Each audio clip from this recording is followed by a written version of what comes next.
Welcome to another Sunday night of Taking It to the Nub.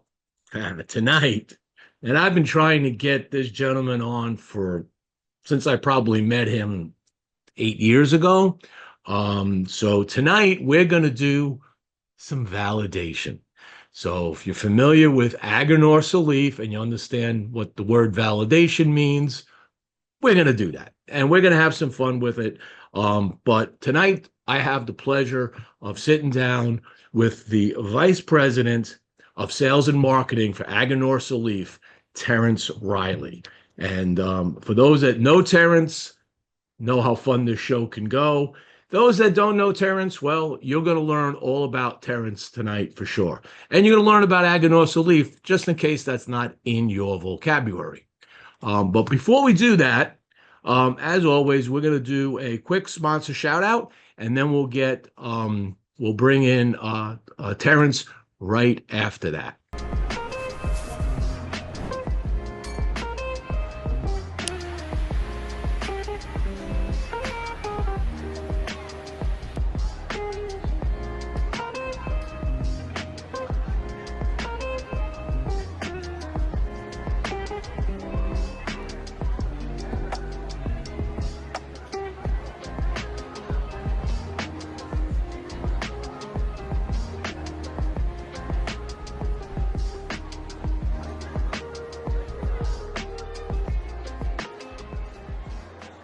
Is brought to you by Casa Cuevas Cigars.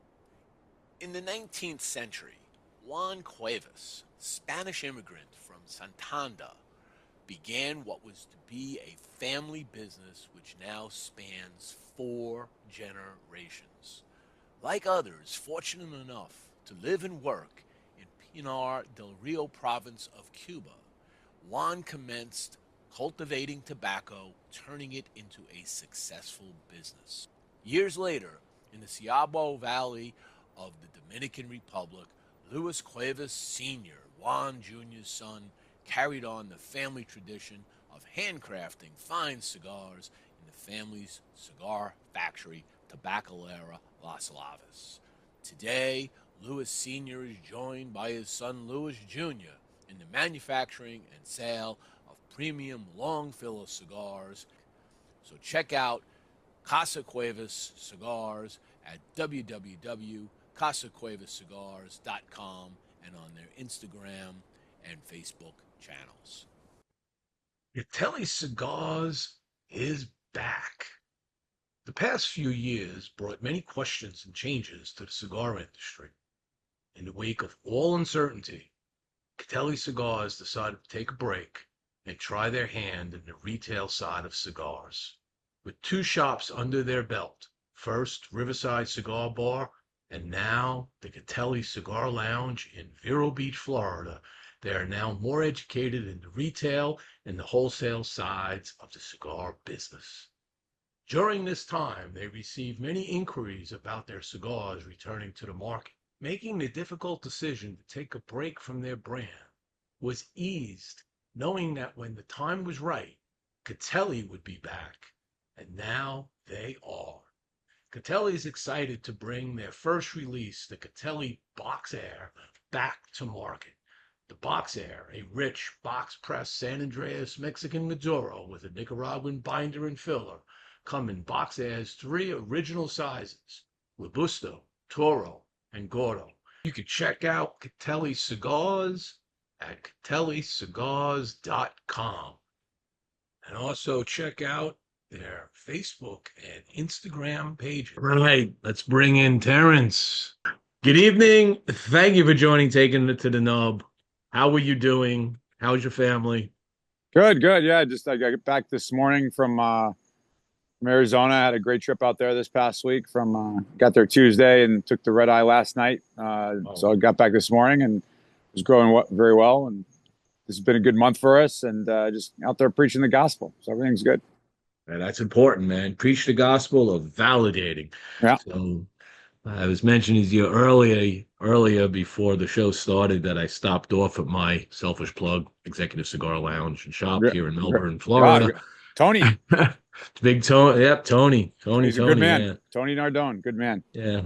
I don't always run into him anymore in the lounge, but the people that work there are spectacular. Yeah, He has the greatest staff that yeah, I've ever met. There's others that have as good, but I'm just saying, if you're gonna have a staff, you have a staff like his that knows cigars, yeah. knows how to mix drinks, knows how to take care of customers, knows how to clean an ashtray, right? Keeps the bathrooms clean. I mean, No, all the right things. I've been going to his I don't know, does he still have the two, like the original store and then the newer store? No, it's I've been only the new one now. just the new one It's now. been- Yeah. yeah. Yeah, so the new one's beautiful, and yeah, again, I remember the old store, going there and doing events and everything. So Yeah. Tony's a great guy, and You you didn't know the you original store, did you?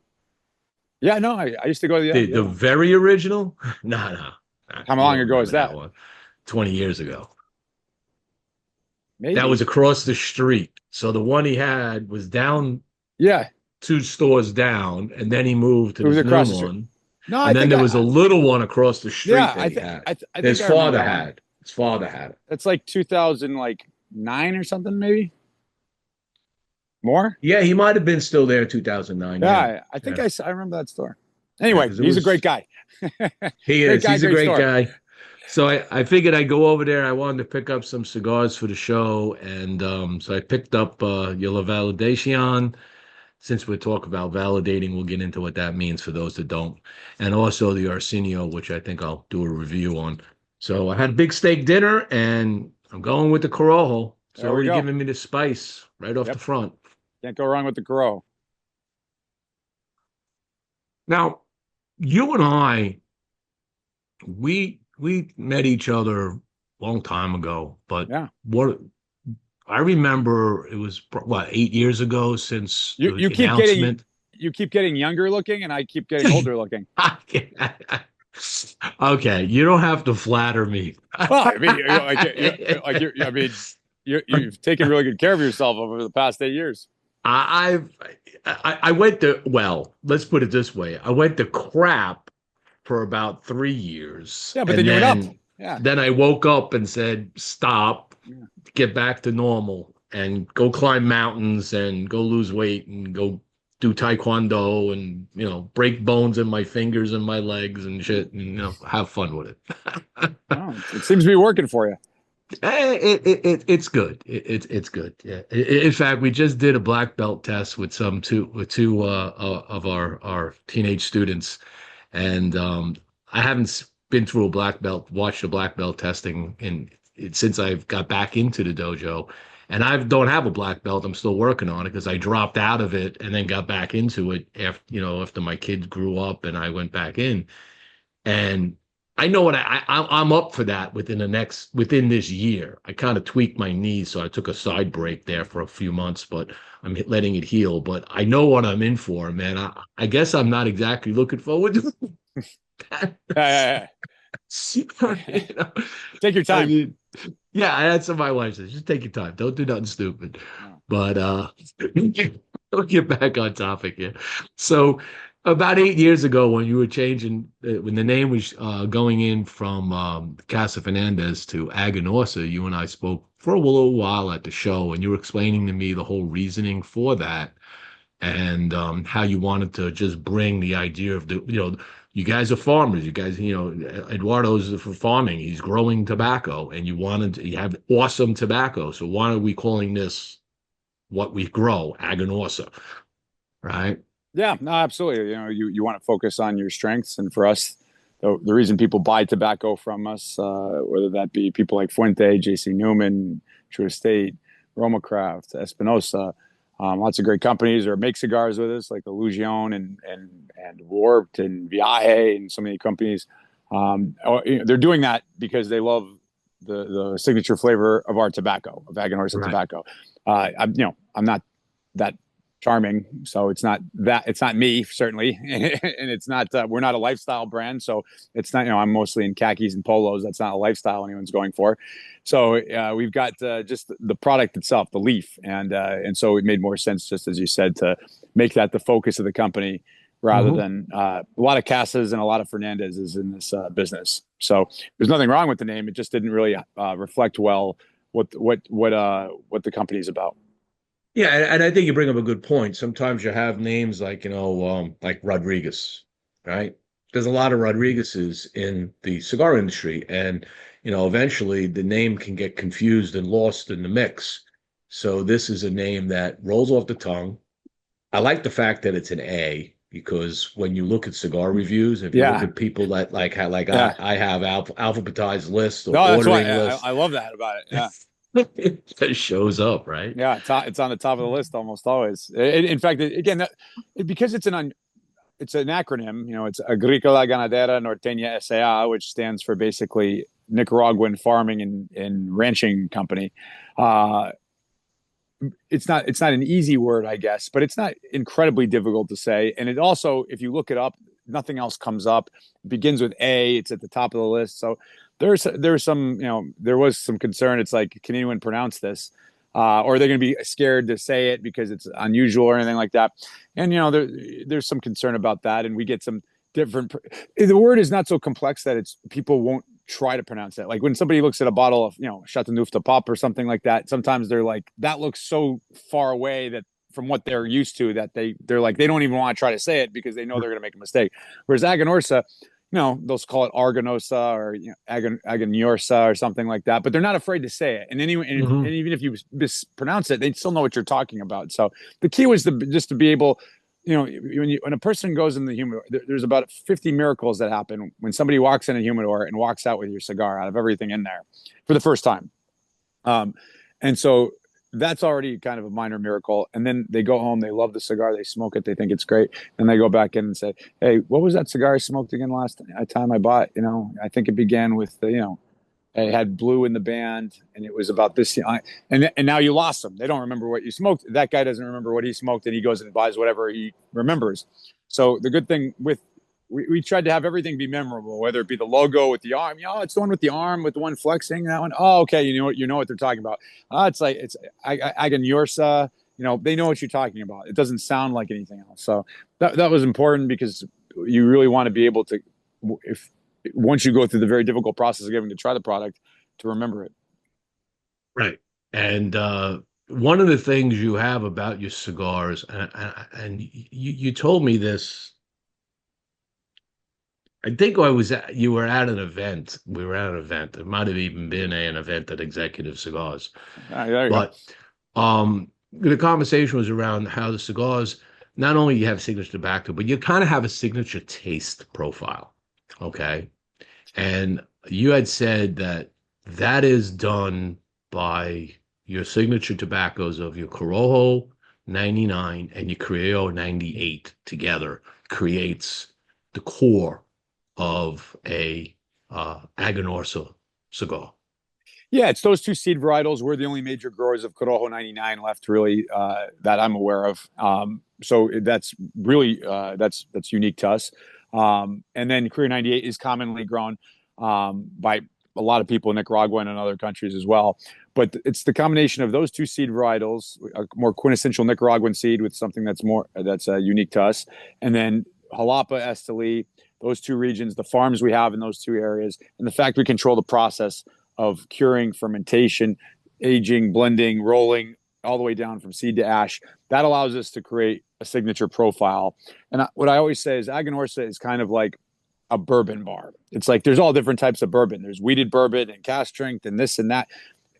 There's all different types. You like some more than you like others. But if I have a bottle of bourbon and you've never had the bottle I have, you know what you're getting into. It's not going to taste like gin. It's not going to taste like rum. It's going to taste like bourbon. So the pro of that is with Aganorsa, you have a comfort level of being like, oh, that's an Aganorsa made cigar, whether it's our cigar or a cigar we make for somebody else. There's a comfort level of being like, okay, I know what I'm getting into. The downside is if you don't like that signature flavor profile, we don't have rum and gin and vodka, so you got to go somewhere else. So there's pros and cons to it. We kind of like to really specialize in a range of a low, medium to a full flavor, and really do that very well in a unique fashion, and let other people concentrate on having all the other stuff. And you take, and I believe you pride yourselves in taking the time to prime at the right time and then to properly ferment the leaf in a way that um, I've been in factories where there's a lot of water being used on the palomes. And if I understood correctly, you actually use less water. Okay. You've done your You allow research. that, yeah, you allow it to heat, you allow that polone to heat up faster. Okay. Right. Yeah. Yeah, we add very little water, so that it's more of a natural process. You add the water, it heats it up quicker, and you get. It doesn't mean it's bad necessarily, but it's a different outcome when you do that. And so we have always tried to use as little water as possible, which takes longer, but does develop a different taste. No, and again, it's time. And in this business, time is your friend. It can also be your enemy if you don't plan for the front end time that it takes to produce and get the materials ready to turn into this. Having said that, when you're doing that, Pelone, you how long do you normally ferment your leaf in a Pelone? Depends a little bit because again, a secco is going to need a different level. Yeah. That could be. I would say it goes from 6 months to a year and a half. I would say Hmm. it can go longer potentially, but usually it's within that time frame. It's going to be ready to start going into bales. Again, different priming will impact that. Sometimes even the seed varietal or the region it's grown will impact that. But I'd say somewhere around that time frame. And that's and by doing so, you're able now to have leaf that when it is manufactured into the cigar we all love to smoke, it doesn't need or shouldn't need as much time in the aging room. Yeah. So one of the things we say is that if you can't take a cigar that's been rolled recently and enjoy it, it wasn't it wasn't cured and fermented correctly. Like that doesn't mean that you shouldn't wait longer and it's not going to get better with more time. That's not what I'm saying. But the idea that like you can't smoke that cigar for a year or it won't taste good. That means you didn't do those and to be honest with you, time won't save it at that point. If you don't cure and ferment properly, there's no amount of time that will change that problem really. So for us, you should be able to take a cigar that's been rolled of ours very recently and enjoy it. That doesn't mean it won't get better with another 3 or 6 months or a year to it or more, but it should be a good, satisfying experience. It shouldn't be something like, oh, I really can't enjoy this for another 6 months. Right. And again, that goes back to the timing and getting it properly done and having the patience to produce a quality product. Now, when you bale your tobacco, right, Yep. and you store it, um, if I was Fuente and I'm buying tobacco from Aganorsa, am I buying the bale or am I buying the the the the um the leaf from the barn and then I'm gonna ferment it myself? Or they do both? I think that, I mean, I know they do finished product. I've seen in bales. To be honest, I'd have to check if they buy some, but that's common for both in general. I can't speak specifically towards Yeah. Puente, but some guys, they want to finish it themselves. They have their own process and they want to buy the tobacco, partly fermented, but not completely.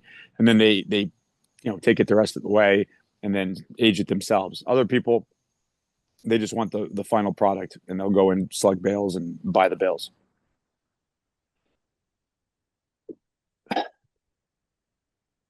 Talking about some of the other companies that use your tobacco, just out of curiosity, just hit me in my head as I was thinking through this as you were talking. Is there a particular cigar that uses Aganorsa leaf that you don't make that you find an extremely enjoyable product? I don't know how they use it, to be honest with you. I mean, obviously, I know the cigars we make for other people, but in All right. terms of the tobacco itself, like Fuente doesn't tell us, oh, we're using Aganorsa and the Rosado or Really? they no, they don't, they don't let us know that kind of stuff. And again, I don't, that's their proprietary information. That's I've never had anyone that we sell tobacco to say that, oh yeah, that is in this specific blend. Now, you also buy tobacco. We buy some, very little though. We buy basically wrapper. We buy some San Andres from Mexico, for Maduro, Hmm. and some Ecuador, Connecticut. That's basically what we buy. So Like the cigar you're smoking is is 100% our tobacco. this is 100%. The Yeah, Connecticut, the with the Ecuador, Connecticut yeah, Ecuador, is an Connecticut Ecuadorian, but everything binder inside film is is ours. Aganorsa. Correct. And the Habano obviously is all yours. Oh no, I'm sorry. The Ecuador Habano as well. The Habano. Oh, We don't make okay. a lot of So, Habano, but the Habano is also in Ecuador. okay. Okay. And and when you're so that kind of answered the question that was in my head is, how much do you grow and how much do you buy for your products? So all is it a general consensus that all the filler generally that's in an Aganorsa product is Aganorsa leaf? Filler and binder is always our tobacco. Always your Or tobacco. I suppose I think like somebody occasionally will be like, can we use San Andres for a binder or something like that? But like for our product, it's always pure Aganorsa and the internals. And then the wrapper, often even we have the shade grown Corojo Maduro. So sometimes even the Maduros are ours. The cigar you're smoking is ours. But we do use some wrappers from other areas. It's basically our expression of that wrapper. So our Connecticut is meant to be the Aganorsa flavor profile expressed with a Connecticut, or expressed with a Habano, or expressed with a San Andres. Okay. The When I think about the process of putting it all together, and you talk about growing all the tobacco, you use the word shade. We all kind of know what shade is. It's either using linen or it's got a lot of cloud cover.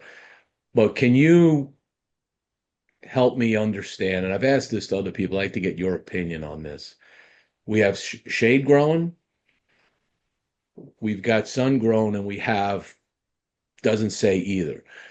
All right. So when I go out to visit places like Nicaragua, Dominican, here in Florida, okay, Connecticut, you see the shade grown area and you see fields and fields and fields all the time of growing tobacco under the sun, which is generally what people think of when they see pictures of tobacco fields that roll in the sun. So what is the difference? What is sun grown? Why is the word sun grown done? Is it to distinguish it from shade grown, or is there something I'm missing Yeah. in there that No, is a it's grown process? in open. It doesn't have the called tapado, the covering, the Hmm. cheesecloth. Like Hmm.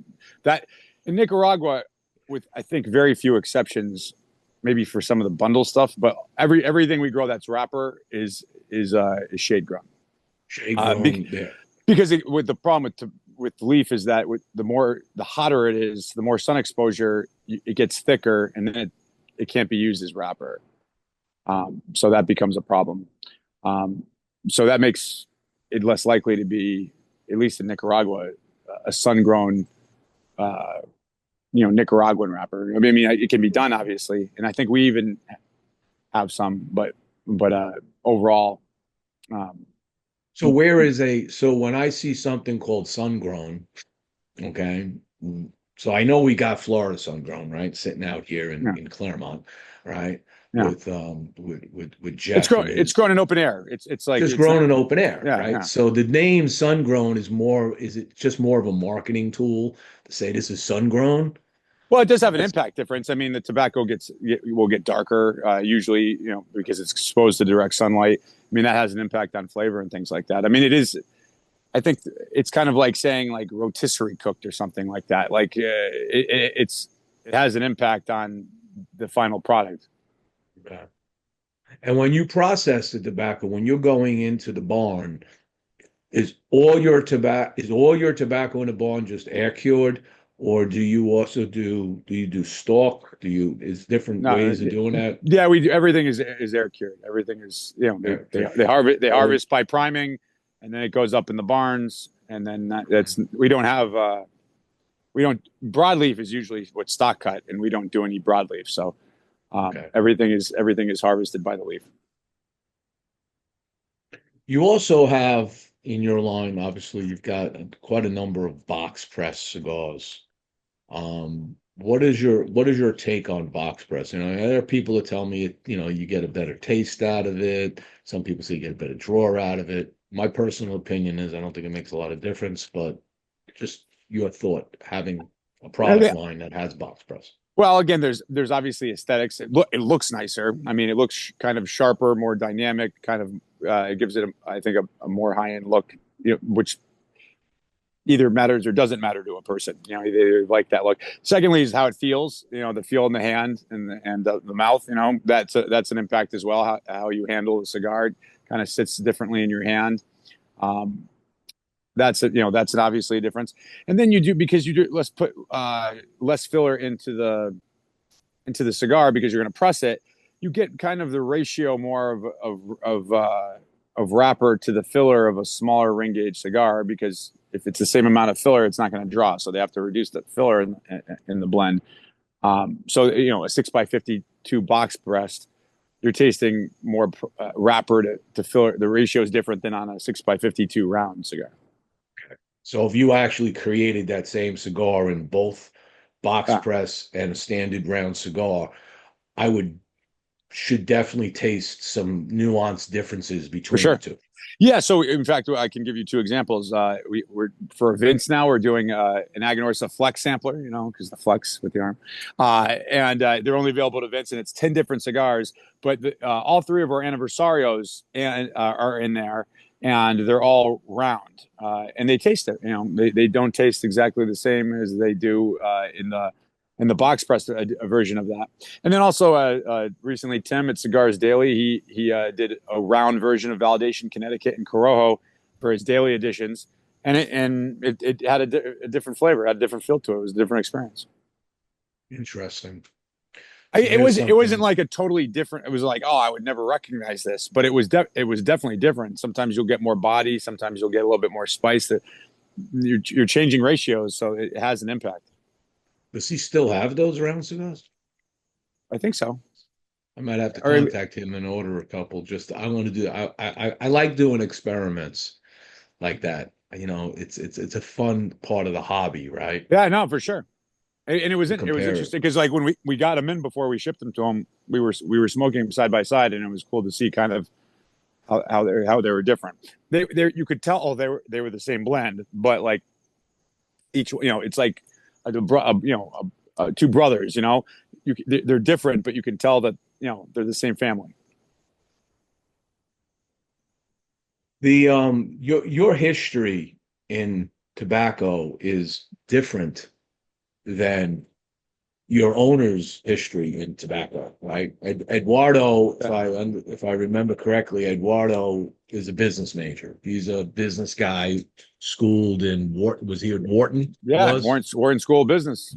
He's a smart guy. So he's smart guy, exactly. Yeah. And he got into it by finding at the right time to be able to buy property down in Nicaragua, set up fields and grow tobacco. All right. Whereas you actually have a little bit of lineage, and actually something that people may not know about you, okay, is you're part Cuban. Yeah. Yeah. My father, right. So my father's mother was a Quesada. Manuel Quesada is, I'm related to him. That's how I got into the business.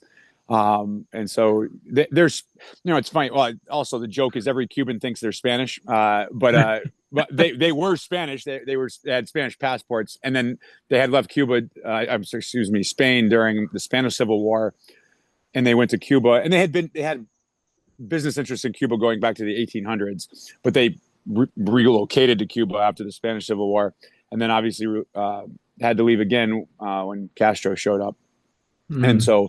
I do have family that's been in tobacco since the 1800s.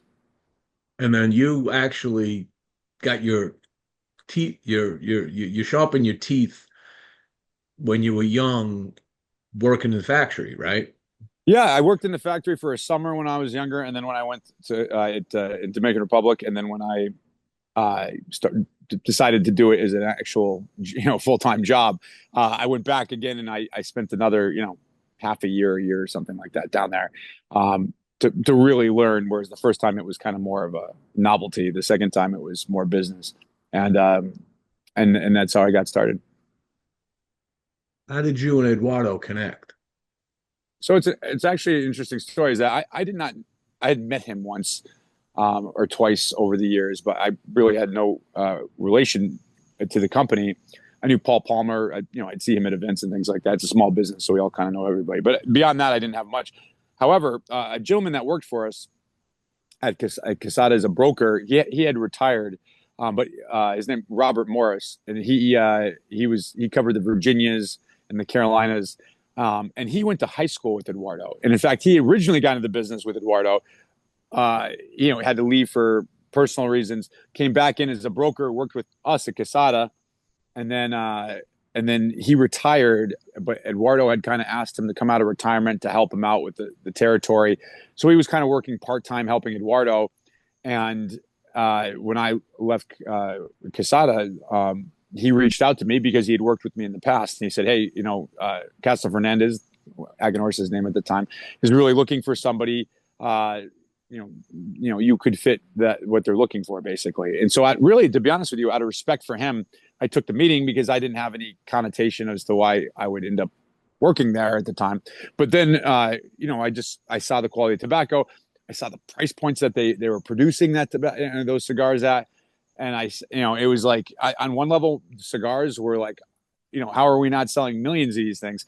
And then I saw the marketing and the names and all the confusion with that. And I was like, how do they sell any cigars? So to me, it was a good opportunity because I could help with the sales. I could help with the marketing. I could help with the brand awareness and recognition. I can't help make the better cigars. I don't live down there. I have, more than the average bear's knowledge of tobacco, but certainly I would never put myself in the category of the guys down there who are doing this day in and day out and really working to create great blends. That's not my role, but I can, if you have a great product, I certainly can recognize it and I can help promote it. And so I just saw it as a good fit in that I could help them because they had a lot of good things about them, but the one thing that they were kind of lacking, I felt I could help it. And that's how we got started. And it's been far more successful than I even thought. It's gone really well. And again, that's due to a lot of people. We've brought on, a lot of reps. When I started off, we didn't have many reps in a lot of territories, brought a lot of guys in that really helped us out. And then obviously Fabian in the past year, who's just doing a phenomenal job, both in the US and international markets. So it takes everybody to make it work, but certainly, I felt that I was able to help things along. So, as the vice president of sales and marketing for Aganorsa, do you also cover the sale of Leaf to these other companies? No, I have nothing to do with that. So it's just your end product. Your end product. Yes. Now, again, if I occasionally run into people, I've put people in touch with the factory, either other manufacturers or just people that are looking to buy Leaf for whatever reason, and I've put them in touch with the factory. But I don't do any of the sales. That's not my job. I don't handle that. And in fact, until Fabian got there, it was kind of the same thing with the international. Like I would basically meet international, distributors, and they would, talk to me, and I would put them in touch with the factory. And then I would, try to, if they had an issue, I would try to help out. But that's not my job. My job is to promote the proprietary brands that we make, specifically in the U.S. market. The cigars that I'm smoking right now, okay, the Yep. La Validation, okay, La Validation, okay. What was the concept for coming up with this? Because it has become synonymous with Aganorsa, right? Just validated. It's everybody. You just go look at posts and people get validated. I'm validated. I'm validating. Whatever it is. At least somebody's paying attention. It took off. It took off as a buzzword. A secondary buzzword to Aganorsa. What was what drove that desire to come up with that tagline? So there's kind of two things that happened here. One is that we wanted to rebrand the product, like so the validation line, La Validación, which is just validation in Spanish, is is the Casa Fernandez Aganorsa Leaf line. So it was the Casa Fernandez Aganorsa Leaf Corojo, Casa Fernandez Aganorsa Leaf Maduro, Casa Fernandez. So we wanted to rebrand that because the Casa Fernandez, as I said before, was confusing, and we wanted to bring it under the Aganorsa name. And then on the again, I don't have that many good ideas, quite frankly. I basically listen to other people and I just take theirs and pass them off as my own if they're good, and that's been very successful for me.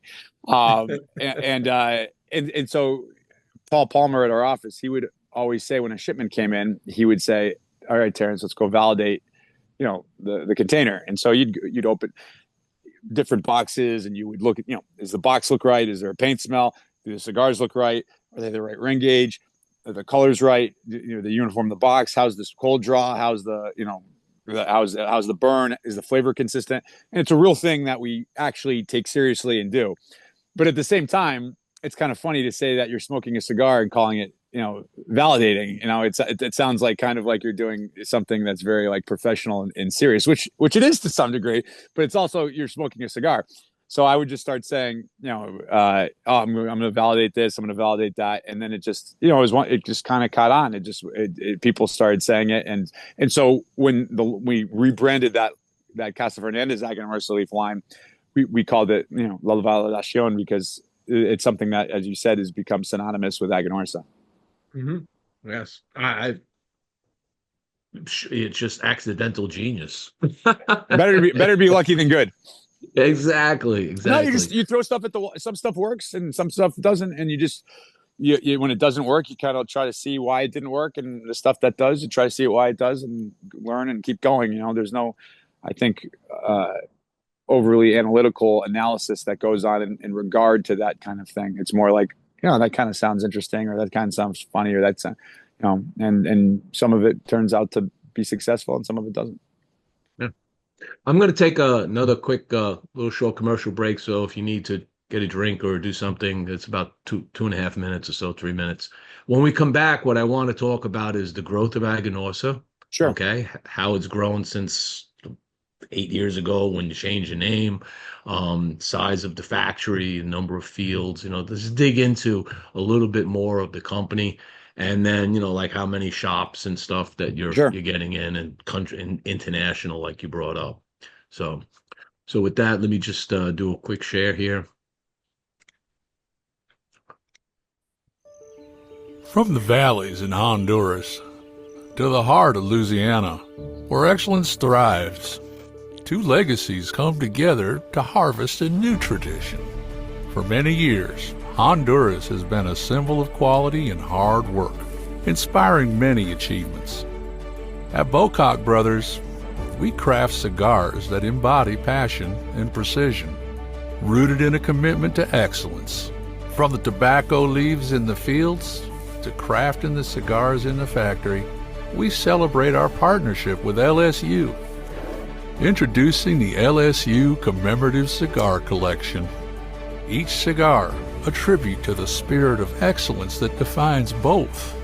Join us in this celebration, a symbol of pride, a mark of distinction, a taste of history, crafting excellence together.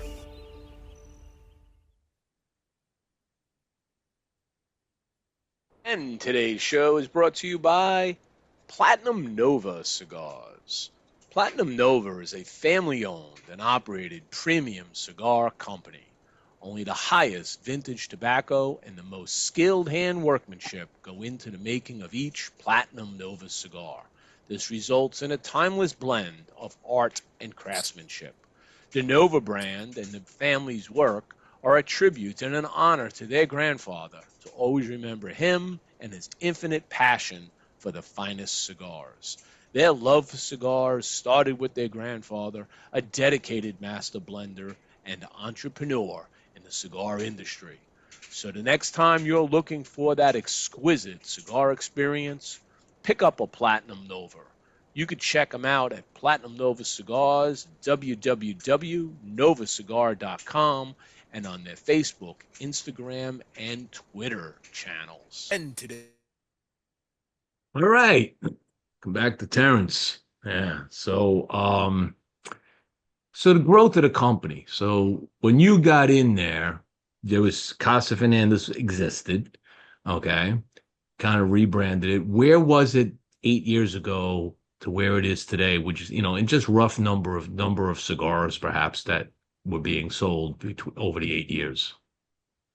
So cigar numbers, I could say that we do about 4 times what we did then Okay. on our brands. Mm-hmm. Mm-hmm. So 25, nice growth. Yeah, that's pretty good. So, and that's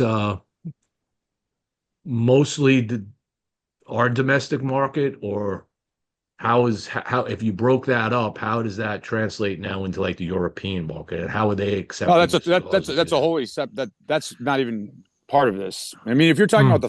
the factory, one I know a little bit less about the factory's growth because I don't deal with all aspects of it. They make brands for there's a brand called European brand called Condega. They make tons of this stuff.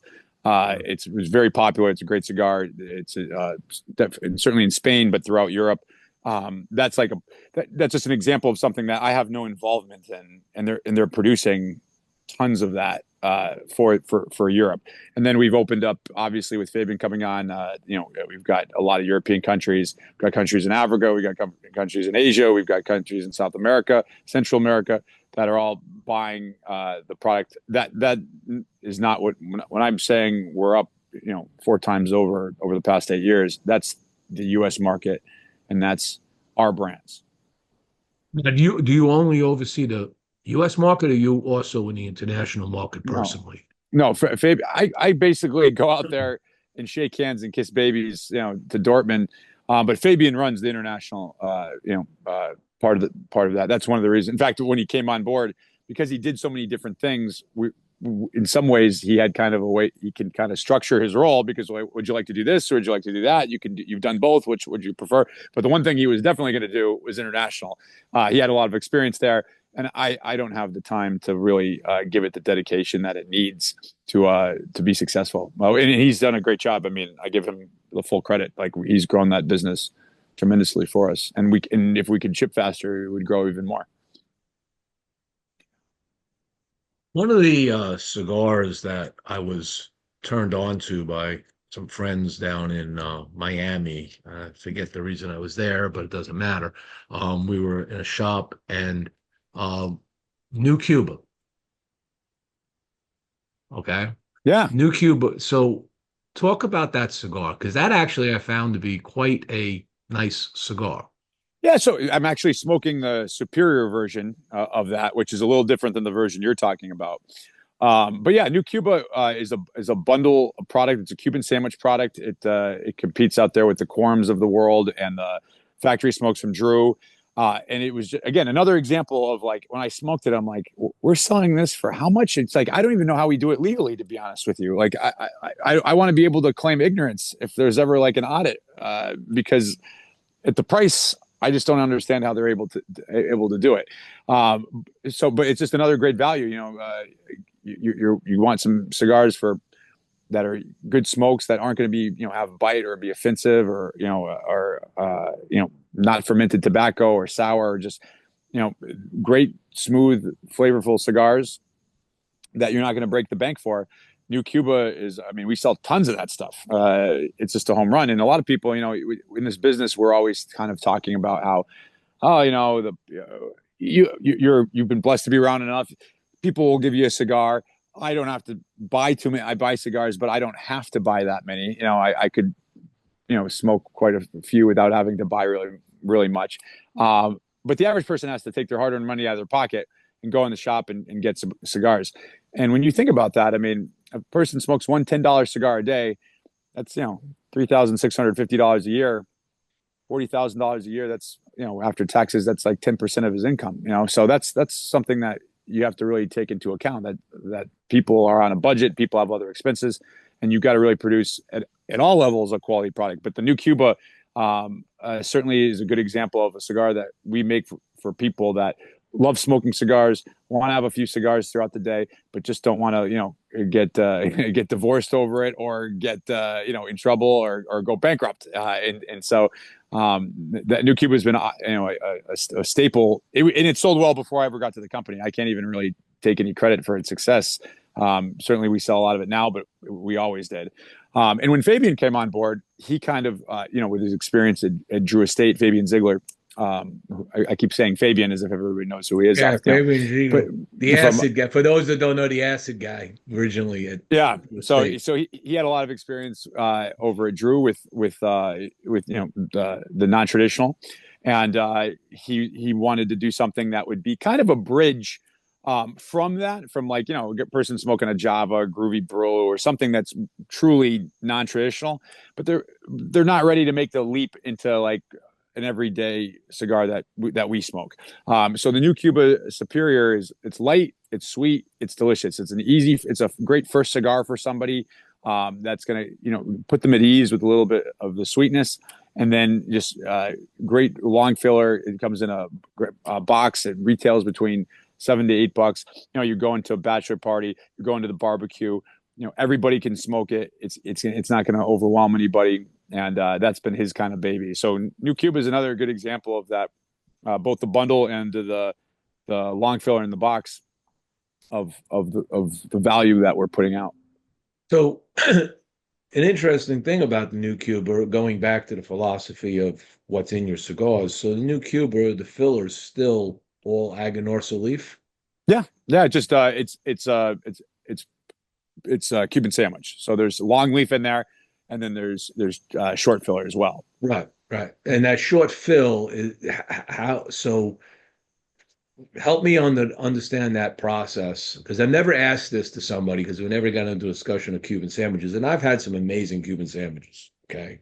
Cigars, okay?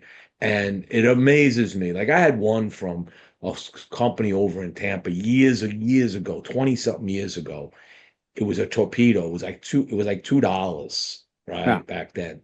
And I kept an ash on that from the very tip to the nub. Turn sideways, doesn't fall apart. I was just like blown away. I was like, this is a $2 cigar, and it has that kind of construction. And Cuban sandwiches usually would drop at points, right? Yeah. But so the leaf, the short fill, where does the short fill come from? Is that leaf that was cut on the table for the main line and then reused in the short fill, or is that how it's done? Yeah, I mean, it can come from other places, but that's mostly what we use.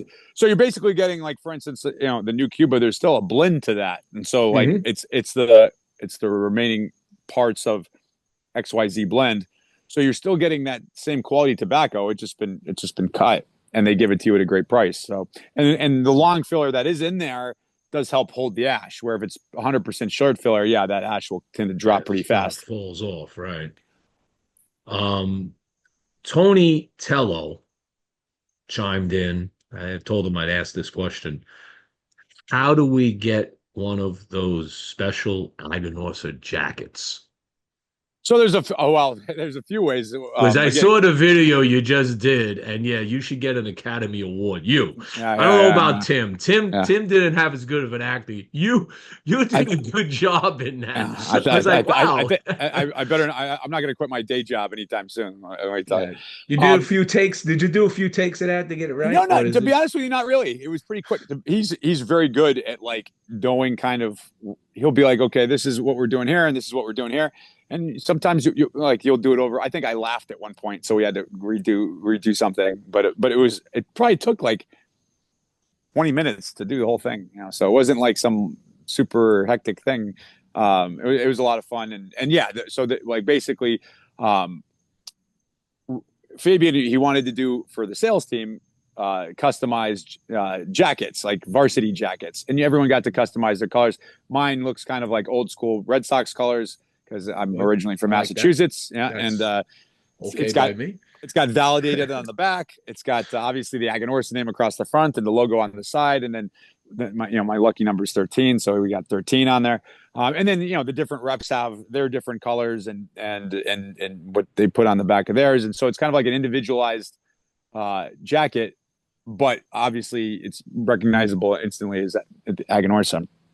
And so we've done a few other, our group Aganorsa Acolytes. I highly recommend you be part of that. We've given away a jacket on that.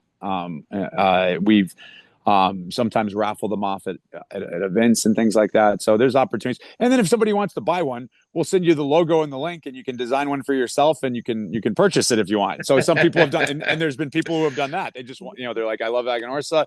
I'd love to, make a jacket with these colors, and we send them the link to make the jacket. We send them the logo to put the Aganorsa on it. And, we just have to approve the final look, because again, if you put, the Aganorsa logo on one sleeve and a swastika on the other, we're going to have a problem with that. So you can't, we have to see what it's going to look like, but, assuming nothing, too out of the ordinary, you could we even allow Yankees colors.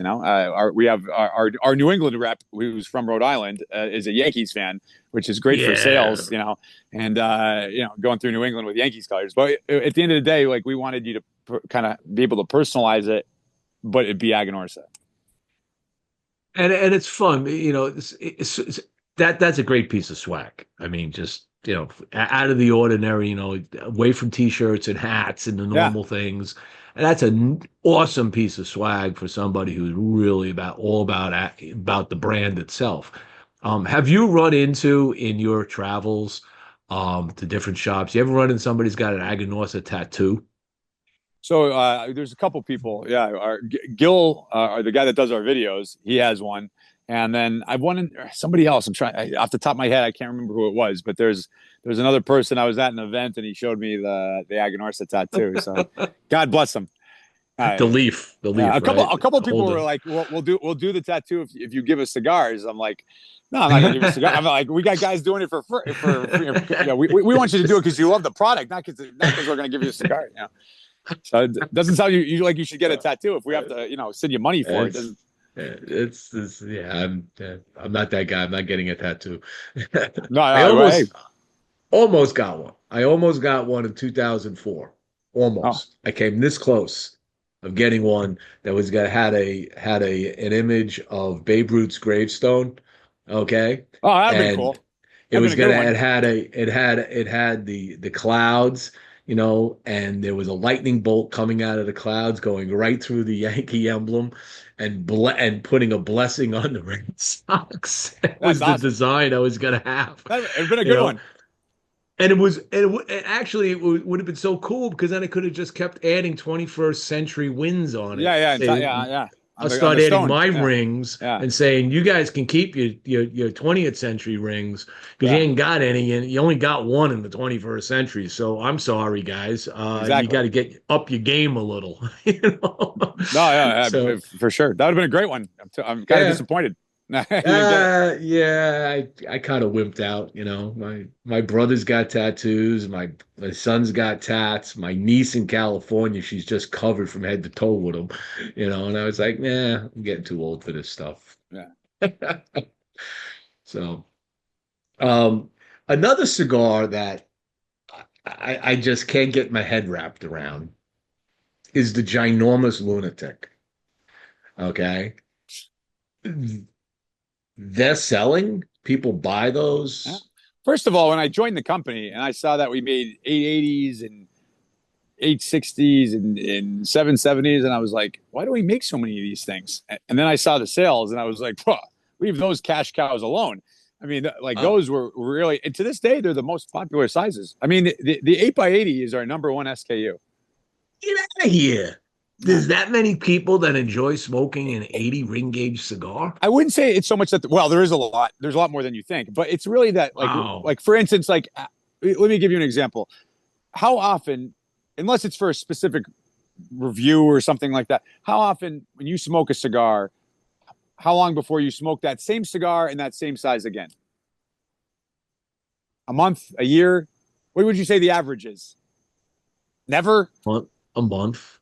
Month or so? Okay. Month or two. Yeah. Okay. So the 8x80, unless you're legitimate, like I only smoke this kind of thing, then it's probably every day. But For the No, so most part, yeah, I revisit it. I'm talking about, for instance, yourself, like even for yourself, it's probably 10 cigars at least in between that one and the next time you smoke it. And that's probably a Yeah, understatement, but yeah, let's just say 10. So that the people that smoke the 8x80, that's all they smoke. They smoke it. That's their cigar. And so, yeah, there's in any given store, there's not more than a few people that buy it, but that's all they smoke. So that guy smokes one every day compared to the guy that smokes 2 or 3 Toros a day, but it's always a different company. And by the time he gets back to yours again, he smoked 10 or 15 or 20 or 30 or 50 or 100 other cigars. So Hmm. the 8x8, the big ring gauge guys are loyal and consistent. And so Now, it's a great consumer because they go back to the same size and the same cigar over and over and over and over again. And so that's, from a business perspective, is a great thing to have. It's a lot harder when you get the guy goes, oh, great cigar, and then he doesn't smoke it for another 2, 3, 4 months. Not because he doesn't like it, because he just wants to try other things and try other blends and other sizes and everything else. sure, sure. What is What's your, your what's your, favorite ring gauge?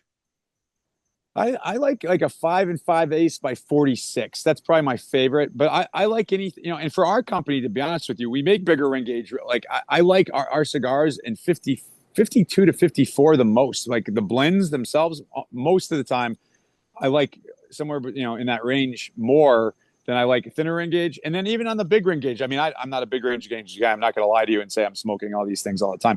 But I do smoke them because I don't want to sell anything that I wouldn't, haven't smoked. And some Sure. of them are like the Torch 4 3/4 by 70 is the best tasting size. It's blended to the size.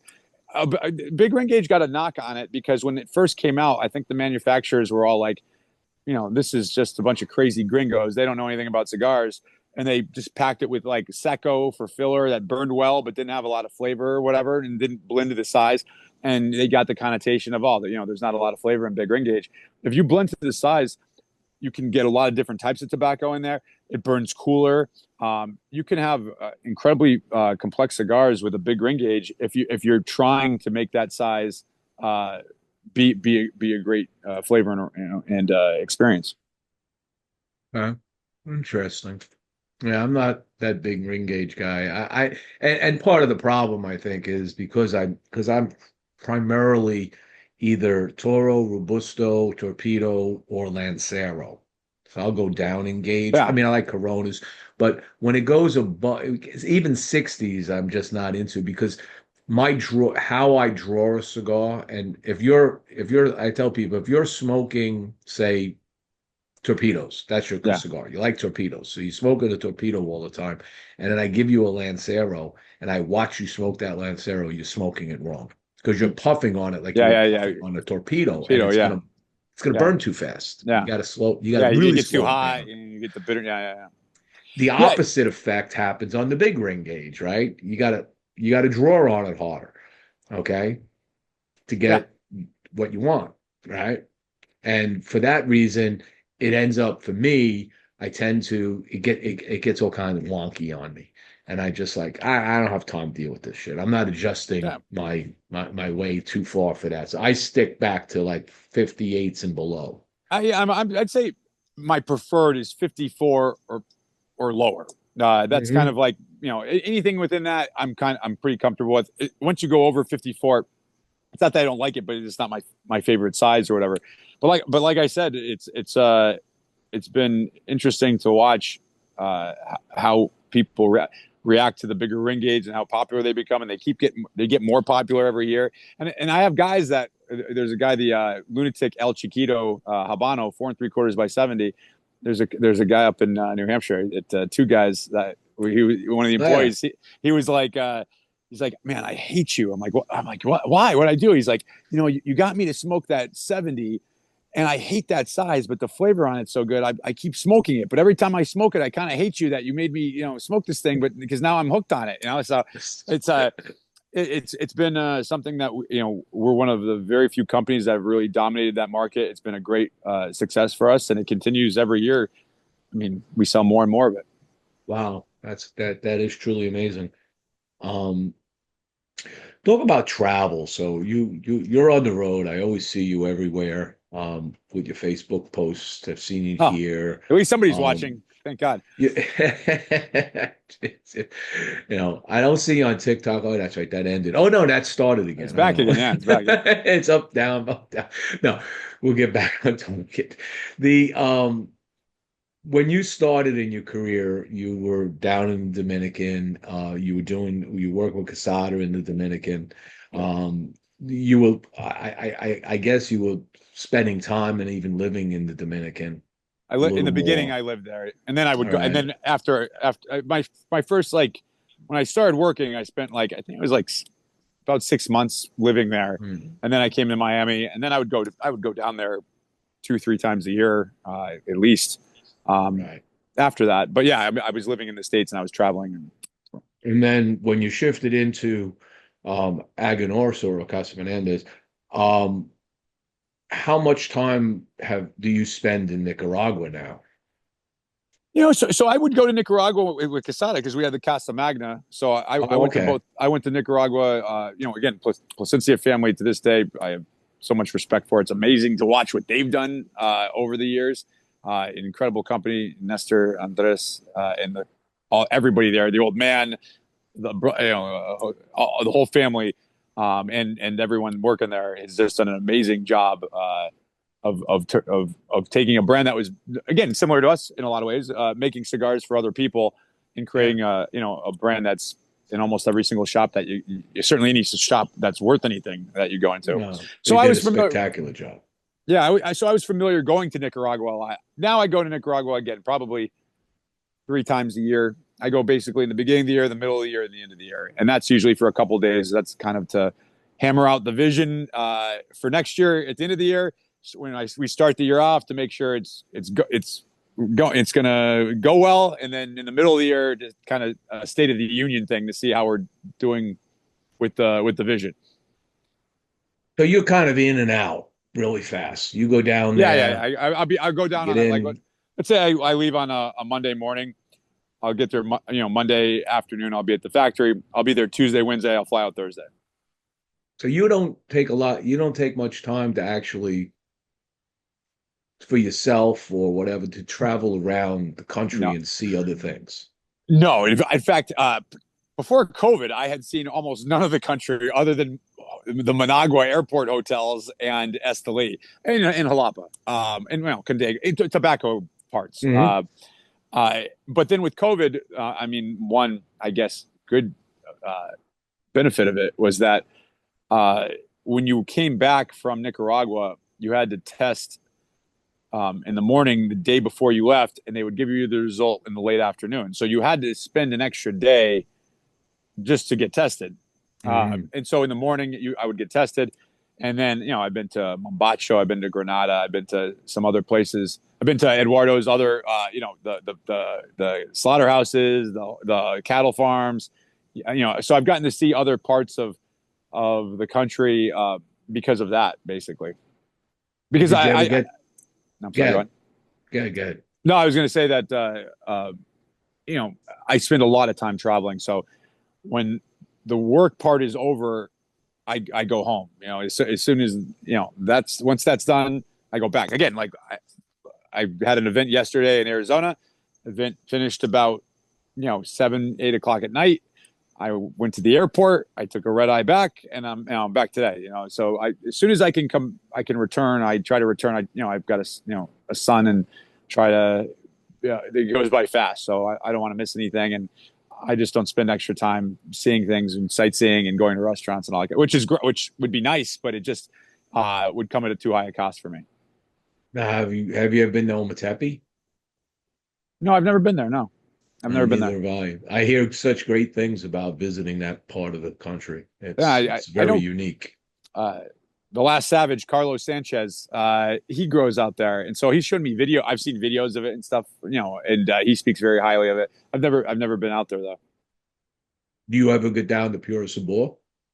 Yeah, in fact, I'm not going this year because Fabian's going, but I've been to that at least half a dozen times. Okay. It's a great That's a good festival. party. That's a great festival. I've been to Yeah, that. no, they do a great job. It's more, I mean, the last few years, it's an international festival. So it's funny, like, I would rather go to that. And I think Fabian would rather, like, go to, like, TPE, which is but for our roles, it makes more sense for the opposite. Like, so Fabian's going to go to Puro Sabor this year, and I'm going to go to TP.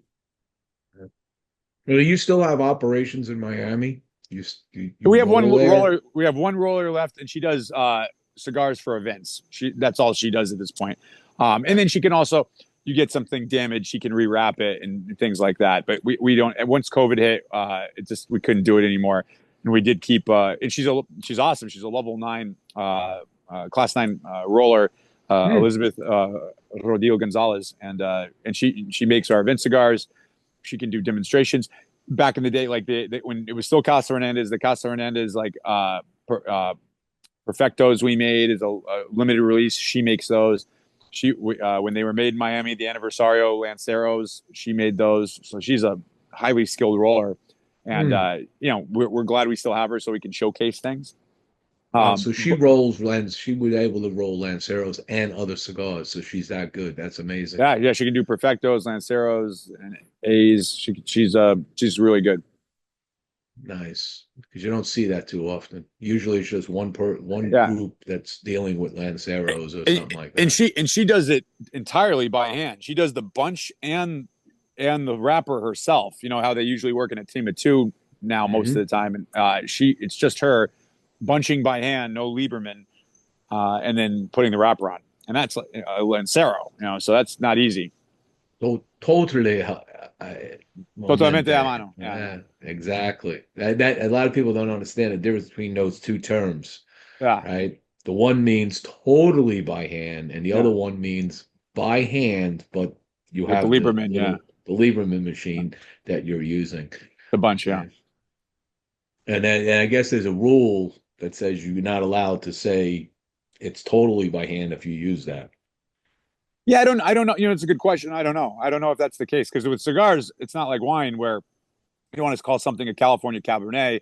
It's got to be 80% Cabernet, and if the grapes have to be a certain amount be from California, and then there's the different terms, produced or vented or bottled, like all those things you can only use if it meets a certain definition.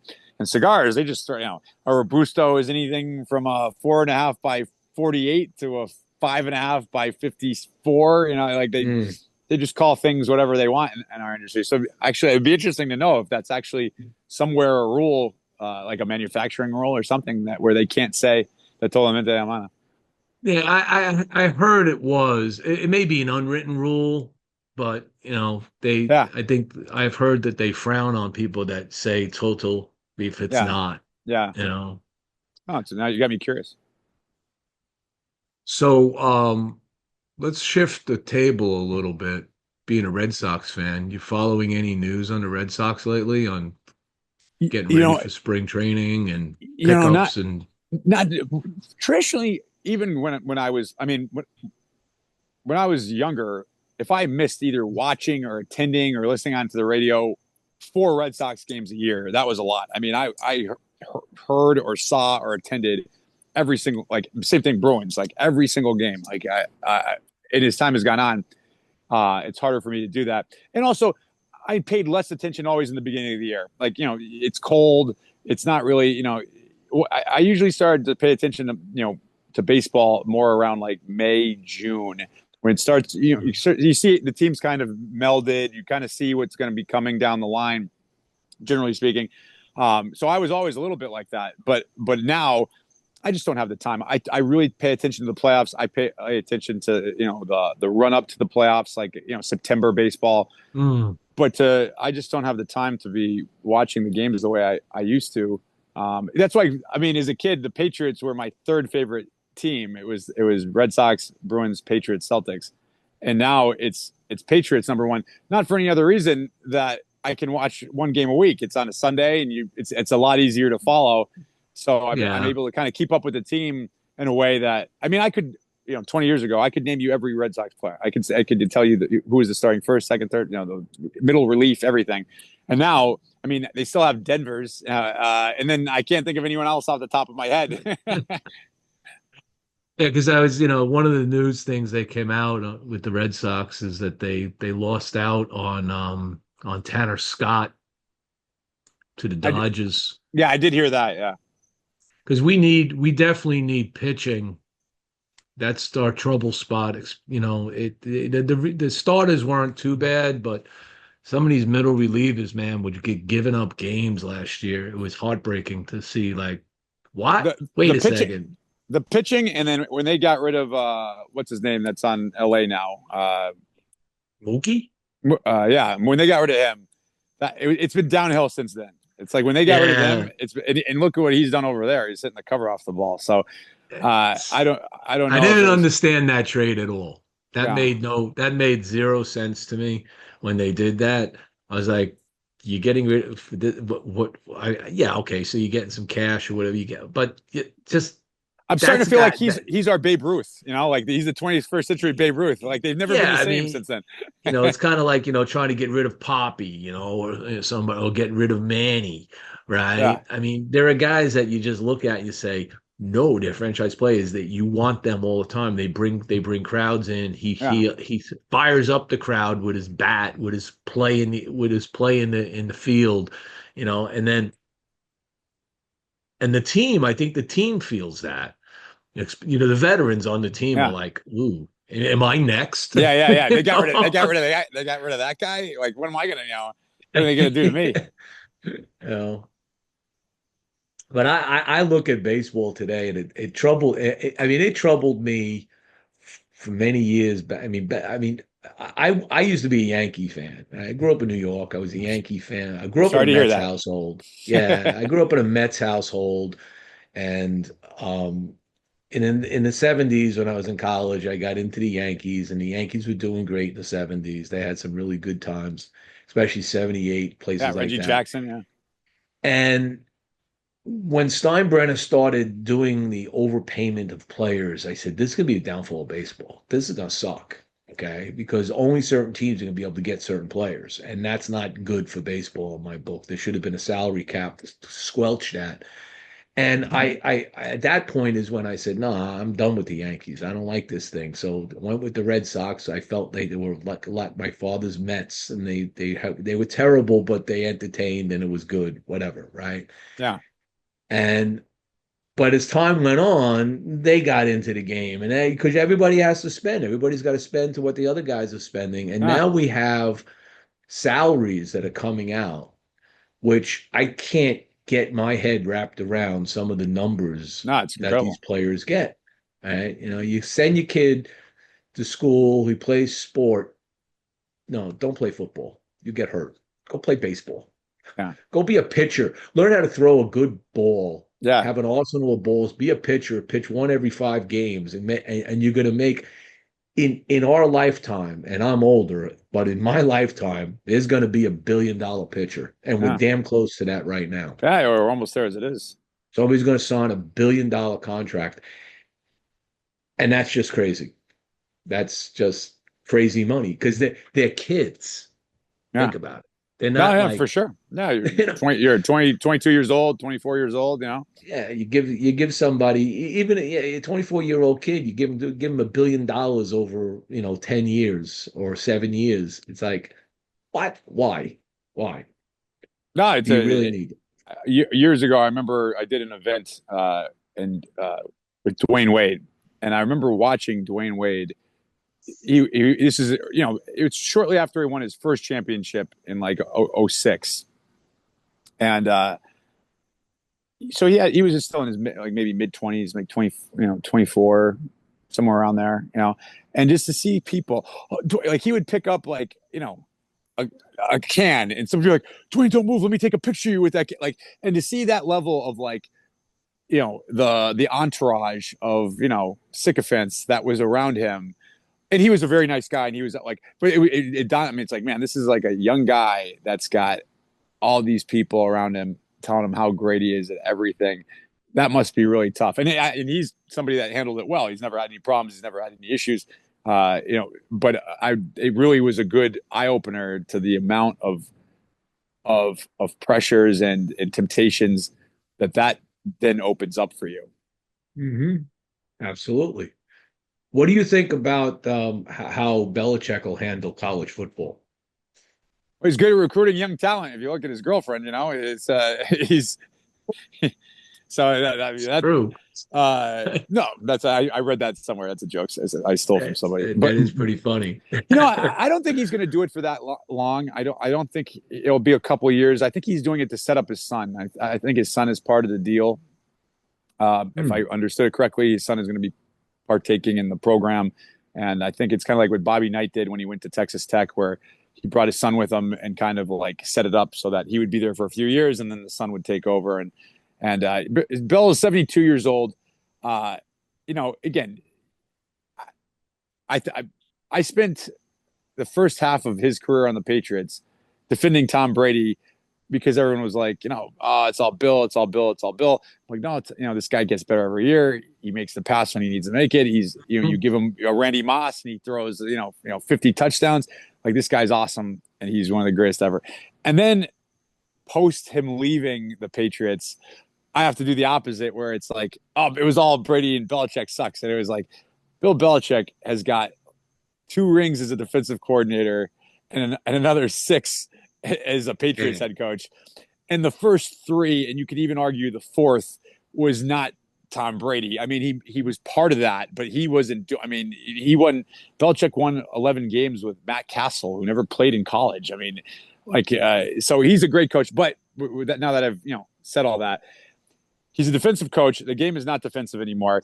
And really, if you look at the coaches that are kind of successful now, they're players coaches. Campbell and what's his name on the Dolphins, and his way.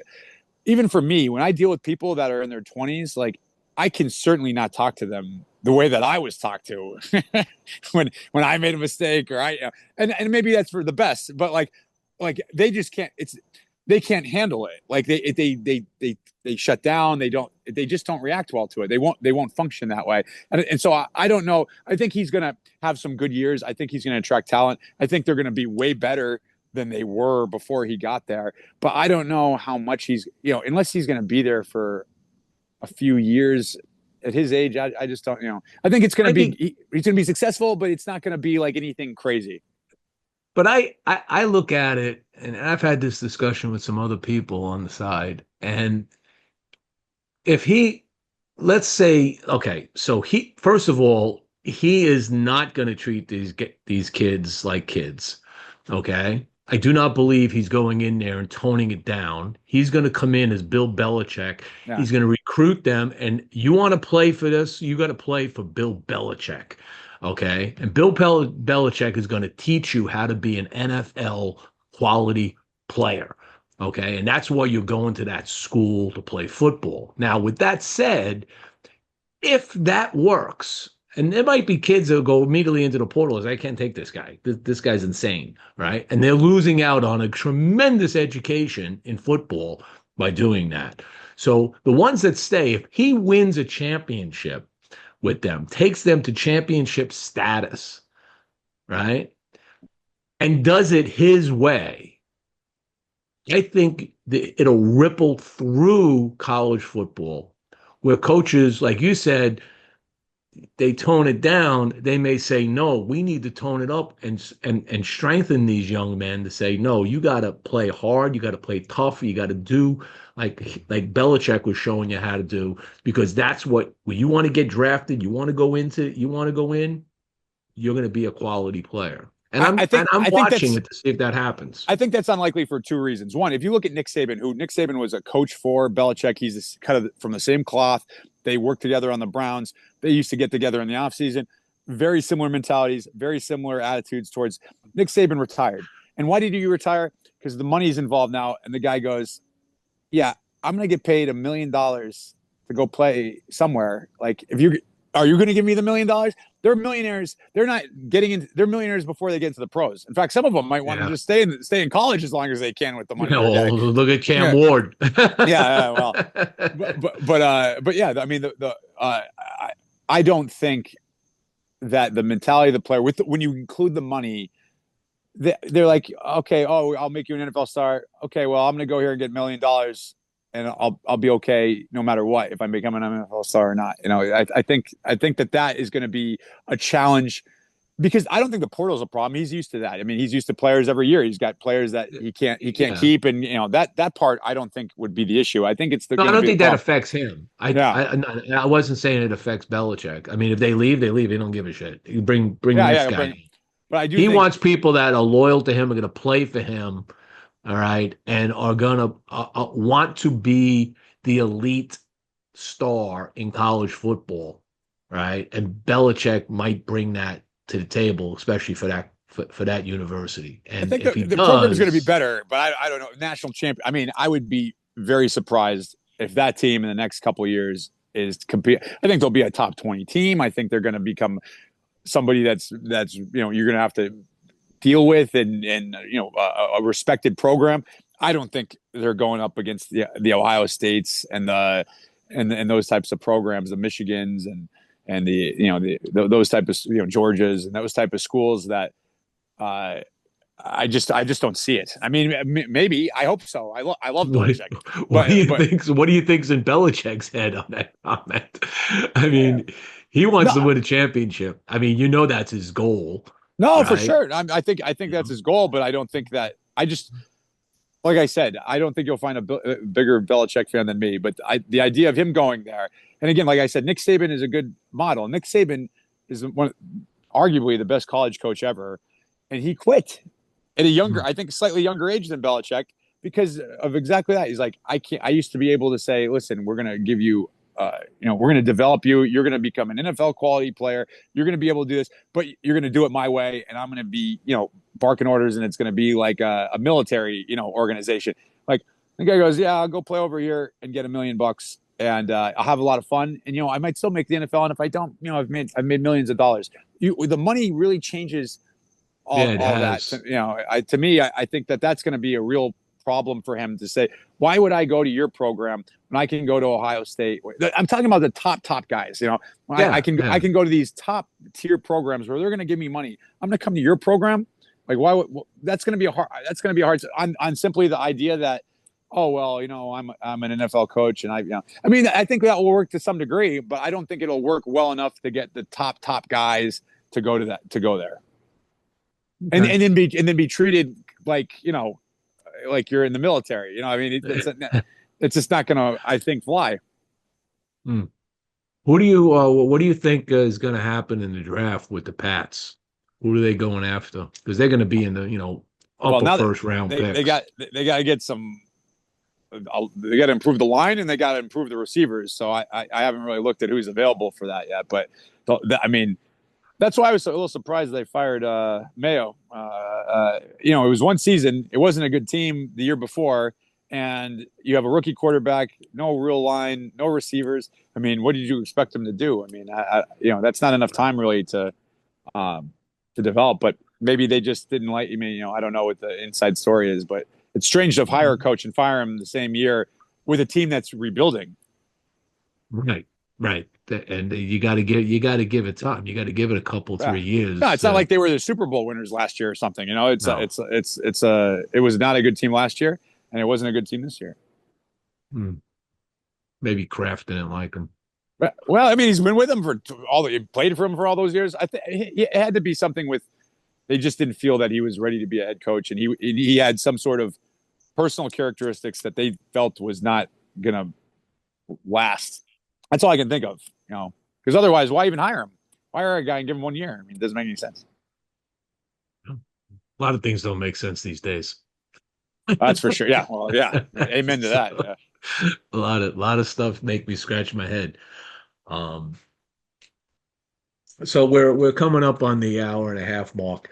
I'm going to I want to I appreciate you coming on and taking the time after a red eye to get on the show. No, my pleasure. Thank you for having me. In these discussions. It's long overdue. It is, and I'm glad I was able to get you in here because I know you're everywhere and then some, so it's good. What are you guys prepping for PCA this year? Anything new? Got something special coming out, or are we gonna? I mean, we kind of already announced the most of this stuff. We have the 25th anniversary will ship in March. That's something that's 25 years is a long time to be around. We're doing a limited 1,000 box run. the new size Supreme Leaf will be shipping around March. It's going to be a 5.5 by Okay. 52 roll of Perfecto. But it is the 20th anniversary of JFR, and so we'll have some stuff for that at the show. So that will be something that will probably be the main focus at PCA.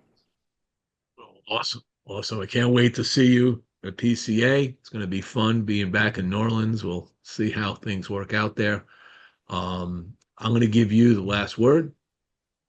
No, thank you. Well, first of all, thank you for having me, and everyone out there listening. Thank you for taking the time to tune in.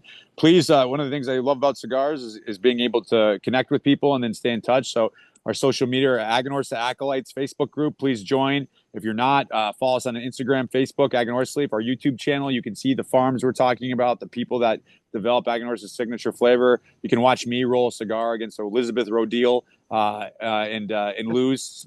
Spoiler alert. So there's a lot of fun stuff. Aganorsa Leaf on YouTube. So please stay in touch. And, of course, thank you for having me and taking the time to, pick my brain on some stuff. Awesome. With that, I just want to thank everybody for watching. Thank the sponsors. Without them, the show's always a little harder to do. And no show next week. I'm going to be in New York. So anybody in Long Island, I'm going to be in Centerport. I'm probably going to be at the Huntington Humidor at least once, if not more than once. I'm visiting my son in his new house, and I want to take him around to some of the other shops in the local area and introduce him to the owners and the patrons, because he'll probably find his way into those shops quite a bit of times. So with that, the show is a wrap.